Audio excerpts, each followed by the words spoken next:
Et puis cette information confirmée en fin d'après-midi à Sarajevo, les soldats français de la force de l'OTAN ont tué un Serbe de Bosnie inculpé de crimes contre l'humanité par le tribunal pénal international de La Haye. Jérôme Bonny. Dragan Gagovic faisait partie des criminels de guerre présumés, ouvertement recherchés par les forces de l'OTAN en Bosnie. Sa photo était connue de tous. Il a été tué alors que des soldats français de l'OTAN essayaient de l'arrêter.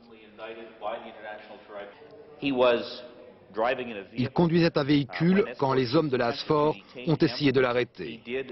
Il a foncé sur eux et menacé leur vie.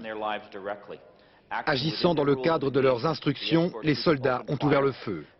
Gagovic a été emmené à l'hôpital après l'incident. Depuis, il a été déclaré mort. Gagovic était le chef de la police de Foča, au sud-est de la Bosnie-Herzégovine, l'un des hauts lieux des atrocités serbes contre des musulmans. Dans la même ville se trouve aujourd'hui une demi-douzaine d'autres criminels de guerre recherchés. En ce moment, des habitants sont réunis au centre de Foča pour protester contre cette opération. La situation est très tendue avec les soldats français et les représentants de la police internationale. D'après un journal musulman de Sarajevo, Radovan Karadzic, l'ancien chef des Serbes de Bosnie en tête de liste des personnes recherchées, serait également réfugié dans ce secteur.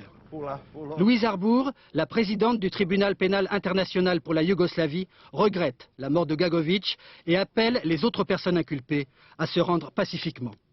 Chacun des criminels présumés se sent ce soir plus menacé, mais pour les instances internationales, la priorité est de calmer le jeu après la mort de Dragan Gagovic.